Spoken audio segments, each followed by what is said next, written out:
Well episode की starting में हम यहाँ पे आया तो उसामी, साकू, रेंतारो और मतलब इन दोनों लड़कियों को देखते हैं और ये सब यहाँ पे ना एक कैफे के अंदर बैठे होते हैं। तो यहाँ पे जो उसामी होता है ना वो यहाँ पे बोलता है कि आज तो मैं बहुत सारी चीजें खाने वाला हूँ। और ये सब देख के आयातो और साकू बोलते हैं कि मतलब सच में तू इतना खा जाएगा क्या? तो बोलता है कि हाँ बिल्कुल, मतलब मैं तो ये सब खा ही जाऊंगा। और फिर जो उसामी होता है वो यहाँ पे लड़कियों से पूछता है तो तुम बताओ कि तुम लोग क्या खाने वाली हो? तो यहाँ पे सुबारू होती है वो बोलती है मुझे लगता है ना कि मुझे सैंडविच खाना चाहिए। और फिर यहाँ पे हम वोगरी को देखते हैं और भाई ये बंदी ने डिसाइड नहीं कर पा रही होती है कि ये क्या खाएगी। तो ये यहाँ पे रेंतारो से पूछती है तो रेंतारो कहता है कि अच्छा चलो देखते हैं कि हम क्या खाने वाले हैं। तो रेंतारो और ये ना एक ही चार्ट में देखने लगते हैं कि इन्हें आखिर खाना क्या है। एंड सडनली यहाँ पे जो वोगरी होती है वो बोलती है क्यों ना हम इसका सीजनल पास्ता ट्राई करें, मतलब कि ये मुझे देखने में काफी अच्छा लग रहा है। And well at the end ये लोग डिसाइड करते हैं कि चलो ठीक है हम पास्ता ही खाएंगे। एंड तभी यहाँ पे जो उसामी होता है वो काफी ज्यादा एक्साइटेड हो जाता है। वो बोलता है कि चलो फिर ठीक है, पहले हम बहुत अच्छे से खाएंगे और फिर बहुत अच्छे से पढ़ाई भी करेंगे। जिसके बाद सीन शिफ्ट होता है और हम देखते हैं कि ये लोग अब खा चुके होते हैं और ये लोग अब अपनी पढ़ाई को शुरू करने वाले होते हैं। एंड तभी हम यहाँ पे देखते हैं जो सुबारू होती है वो यहाँ पे वोगरी को बोलती है कि वोगरी जरा उसामी को तो देखो। एंड भाई हम जैसे ही देखते हैं ना ये बंदा लिटरली बैठे बैठे सो रहा होता है और यहाँ पे जो अपना साकू होता है वो उसे उठा रहा होता है कि अबे गधे उठ जा, मतलब यहाँ पे तू तो अभी पढ़ने वाला था ना तो तू सो कैसे गया? बट भाई इस बंदे की नींद नहीं खुल रही होती है। एंड तभी हम देखते हैं यहाँ पे जो वोगरी होती है वो अचानक से इसके पास जाती है और बोलती है उसामी तुम्हें पता है ये जो रेस्टोरेंट है ना इनके पास काफी अच्छे अच्छे स्वीट्स हैं, तो क्यों ना हम एक टारगेट सेट करें कि हमने अगर वो अचीव करा तो हम खुद को स्वीट से रिवॉर्ड करेंगे। और इतना सुनते ये बंदा बोलता है कि अरे ठीक है तो चलो फिर हम शुरू करते हैं। और भाई इसके इस एक्सप्रेशन को देख के आया तो साको और रेंतारो कहते हैं कि सच में यार ये तो एलिमेंट्री स्कूल का बच्चा जैसा लग रहा है और वोगरी इसकी माँ जैसी। और फिर ये लोग यहाँ पे अपना पढ़ाई स्टार्ट करते हैं। एंड तभी जो वोगरी होती है वो रेंतारो से बोलती है रेंतारो देखो अगर तुम्हें कुछ भी समझ ना आए तो तुम मुझसे पूछ सकते हो, मैं तुम्हें बता दूंगी। तो रेंतारो कहता है कि तुम्हारा बहुत बहुत शुक्रिया, बट उससे पहले मैं ना खुद से ट्राई करना चाहूंगा। तो यहाँ पे जो साकू होता है वो बोलता है तुम्हें पता है जो रेंतारो है ना वो आजकल लंच के समय भी पढ़ाई कर रहा है, मतलब कि वो खुद से ट्राई कर रहा है सारी चीजें पढ़ने का।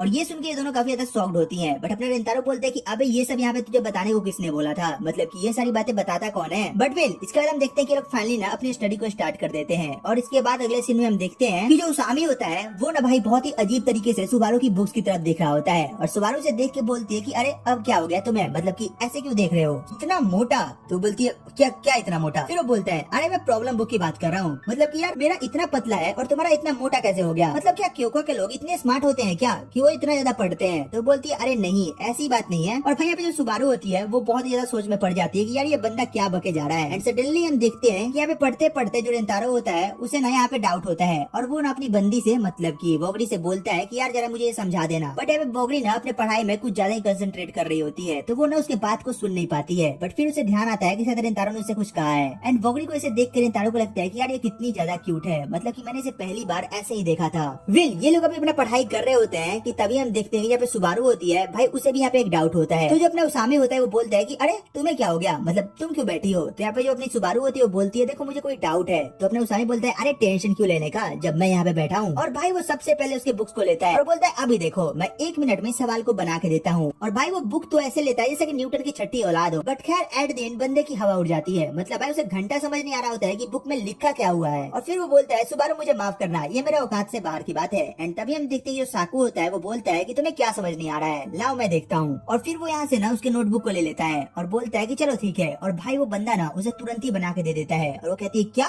ये कैसे हो गया? और ये देखो सामी बोलता है कि अरे तेरी ये कैसे हो गया, मतलब ये बंदा क्योका के सवाल को कैसे बना सकता है? और यहाँ पे सुबारू भी सोच रही होती है कि यार ये कितना ज्यादा स्मार्ट बंदा है। और फिर वो बोलते हैं लेकिन तुमने इसे सॉल्व कैसे किया? तो अपना बंदा बोलता है क्या मतलब कैसे या फिर क्या, मतलब तुम पूछ क्या रही हो, तुम्हें पता भी है? और फिर यहाँ पे आया तो बोलता है वो सच तो बोल रही है, तुम्हें पता है साकू तुम नेचुरली बहुत ज्यादा जीनियस हो, लेकिन एक बात है जो मैं तुझे बताने वाला था। तो अपना साकू बोलता है हाँ बताओ। तो बोलता है तुम्हें पता है तुम न सच में बहुत अच्छा नहीं समझा पाते हो, मतलब देखो तुम्हारे पास दिमाग तो है बट जब बात समझाने की होती है ना भाई तेरे से वो काम नहीं हो पाता। और ये सुनकर साकू ना भाई बहुत ज्यादा फ्रस्ट्रेट होता है कि यार ये क्या बक रहा है बंदा। और ये सुनकर कहता है क्या सच में, मतलब कि ऐसा सीन है क्या? तो बोलता है कि हाँ रेंतारो से पूछ लो। रेंतारो बोलता है कि अबे अब मैं इसमें क्या बोलूं, मतलब कि वो लोग ठीक ही बोल रहे होंगे। और ये सुनकर साकू बोलता है कि अच्छा अभी देखो। और भाई वो फिर से नोटबुक को उठाता है और दोनों बंदियों को बोलता है कि अब तुम दोनों अपना पूरा ध्यान ना इस नोटबुक की तरफ रखना। और भाई वो इन्हें काफी अच्छे तरीके से समझाने की कोशिश करता है, मतलब भाई बंदा चिल्ला चिल्ला के अपने गले को फाड़ लेता है। But at the and in दोनों बंदियों को कुछ समझ नहीं आता। और ये देख के साकू बोलता है कि भाई अब मेरे से नहीं होगा,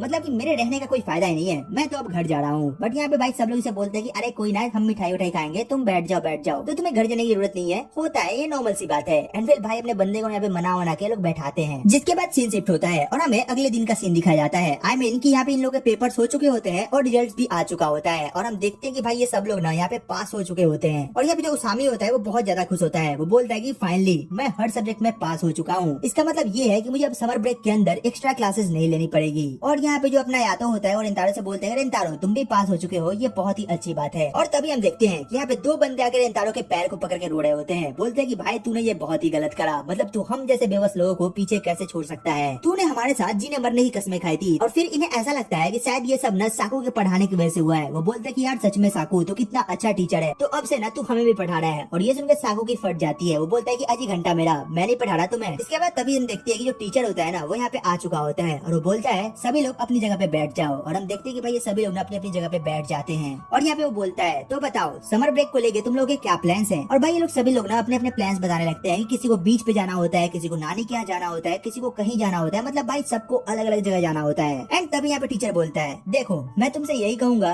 कि ये तुम्हारा स्टूडेंट लाइफ है और मैं चाहूंगा ना कि तुम इसे काफी ज्यादा एंजॉय करो, क्योंकि आज से 3-4 साल बाद जब तुम यंग हो जाओगे, आई मीन जब तुम्हारी स्टूडेंट लाइफ खत्म हो जाएगी और जब तुम पीछे मुड़ के देखोगे तो शायद तुम्हारे पास तब कुछ भी नहीं होगा इन यादों के सिवा। तो मैं चाहूंगा कि तुम अपनी इस लाइफ को काफी अच्छे से जियो। और भाई इसी कारण तो मैं भी घूमना चाहता हूँ। बट वेल यहाँ पे फिर एक बंदा इनसे पूछता है तो सर हमारे होमवर्क का क्या होगा, क्या आप हमें समर ब्रेक के अंदर कोई होमवर्क नहीं दे रहे क्या। तो अपना टीचर जो होता है वो बोलता है कि चलो ठीक है होमवर्क भी काफी ज्यादा जरूरी है, बट मैं यही चाहूंगा कि यार तुम लोग काफी ज्यादा एंजॉय करो, और हाँ होमवर्क तो होते रहेंगे और तुमने जो जो सोचा है ना तुम वो सारी काम करो। बट हाँ उन लोगों के लिए ये चीज नहीं है जो जो एग्जाम में फेल हो चुके हैं, उन्हें एक्स्ट्रा क्लासेस तो अटेंड करनी ही पड़ेगी। बट वेल इसके बाद सीन शिफ्ट होता है और हम देखते हैं कि यहाँ पे सभी लोग ना, मतलब कि जो रेंतारो क्लास के बच्चे होते हैं वो सब डिसाइड करते हैं कि क्यों ना हम कहीं एंजॉय करने चले। और यहाँ पे सब ना अलग अलग नाम ले रहे होते हैं। एंड तभी उनमें से एक बंदा बोलता है कि चलो रेंतारो तुम बताओ कि हमें क्या करना चाहिए। तो रेंतारो बोलता है क्यों ना हम बॉलिंग करने चले। और ये सुनते ही सब बोलते हैं हाँ बिल्कुल सही बोला तुमने, हम यही चलने वाले हैं। एंड यहाँ पे सीन शिफ्ट होता है और हम देखते हैं कि ये लोग फाइनली जा रहे होते हैं और जाते जाते ये लोग आपस में बात कर रहे होते हैं। एंड तभी इनमें से एक बंदा कहता है अरे देखो वो क्योका की लड़कियां है ना, मतलब ड्रेस तो उनके जैसा ही लग रहा है। और ये देख के ये चारों भी उन्हें देखने लगते हैं। एंड तभी उसामी ना चिल्लाने वाला होता है, बट यहाँ पे तीनों बंदे ने उसका मुंह बंद कर देते हैं। वो बोलते हैं अबे गधे शांत हो जा, अगर तूने उनका नाम ले लिया ना तो यहाँ पे बहुत बड़ी दिक्कत हो जाएगी। और यहाँ पे फाइनली हम देखते हैं कि ये लोग वापस से अपने रास्ते में जाने लगते हैं। बट जो रेंतारो होता है वो अभी भी उन लड़कियों को देखे जा रहा होता है। तो यहाँ पे ये सब बोलते हैं कि अरे चल ले भाई अब लेट हो जाएगा, इतना मत सोच। और यहाँ पे रेंतारो फिर से जाने लगता है। तो जो उसामी होता है वो सडनली बोलता है रेंतारो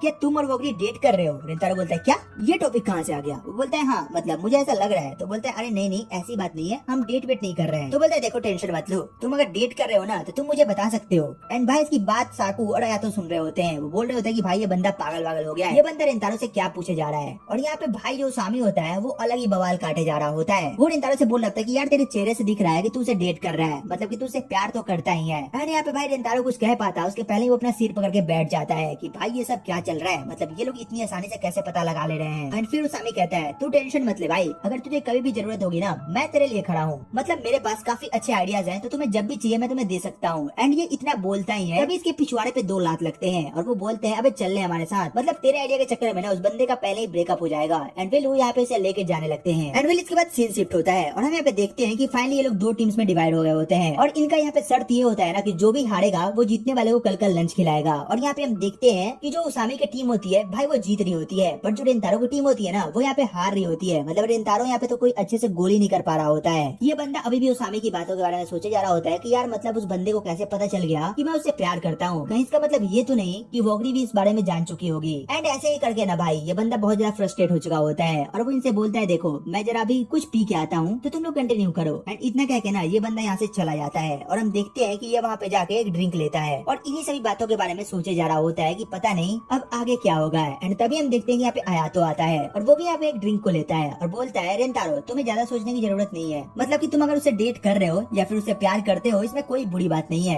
वो बोलता है नहीं मैं ये नहीं सोच रहा, दरअसल मुझे तुमसे ये पूछना है कि ये डेट होता क्या है, मतलब कि मैंने आज तक किसी को नहीं करा। वो बोलता है रेंतारो इस बारे में तो मुझे भी नहीं पता। रेंतारो बोलता है क्या, ये कैसा जवाब है, मुझे लगा था कि तुम्हें तो पता ही होगा। और फिर यहाँ पे जो आयातो होता है वो बोलता है रेंतारो तुम ना अपने क्लास में किसी से भी इस बारे में मत पूछना। तो रेंतारो बोलता है लेकिन क्यों। तो बोलता है कि अबे यार वो सब बावले हैं, मतलब कि उनमें से किसी की गर्लफ्रेंड नहीं है, तो वो तुम्हें क्या घंटा बताएंगे कि डेट होता क्या है। ऊपर से वो तुमसे अलग अलग सवाल पूछने लगेंगे कि आखिर तू कौन सी लड़की को डेट कर रहा है, कहाँ जा रहा है, कैसे जा रहा है वगैरह वगैरह। तो रेंतारो बोलता है कि हाँ यार ये तो तू सही बोल रहा है। एंड फिर यहाँ पे आयातो होता है ना, वो रेंतारो को बोलता है देखो तुम्हें ज्यादा टेंशन लेने की जरूरत नहीं है, मतलब जो भी होगा हम देख लेंगे और तुम्हें जब भी जरूरत होगी मैं तुम्हारे साथ हूँ, तुम हम पे भरोसा कर सकते हो। तो रेंतारो कहता है कि हाँ मुझे तुम सब पे काफी ज्यादा भरोसा है। और ये सुन के आयातो को काफी अच्छा लगता है और वो यहाँ पे रेंतारो को इसके लिए थैंक्स भी बोलता है। एंड ये लोग अभी यही सब बात कर रहे होते हैं कि तभी हम देखते हैं कि यहाँ पे ना इसके टीम के बंदे आते हैं और वो बोलते हैं तुम दोनों यहाँ पे पीते रह जाओगे और वो बंदा हमारी टीम को खा जाएगा, मतलब भाई उसके शरीर पे पता नहीं क्या चढ़ गया है, वो जीते ही जा रहा है। तो रेंतारो बोलता है कोई ना अब हम वापसी करते हैं। और भाई आयातो और रेंतारो वहाँ पे जाते हैं और आयातो बोलता है रेंतारो तुम्हें टेंशन लेने की अब जरूरत नहीं है, तो चलो क्यों ना हम ओसामी के थोड़ा रोते हुए चेहरे को देखें। और भाई ये लोग यहाँ पे ना काफी अच्छा खेलते हैं। एंड तभी यहाँ पे सीन शिफ्ट होता है और हम देखते हैं कि यहाँ पे रेंतारो अपने घर पे आ चुका होता है और वो यहाँ पे इन्हीं सब बातों के बारे में सोच रहा होता है। और यहाँ पे देखते हैं कि जो आयातो है ना वो उसे मैसेज कर रहा होता है, मतलब कि गेम को लेके कि कैसे उन्होंने ओसामी की टीम को हरा दिया और वो बंदा कितना ज्यादा रो रहा था।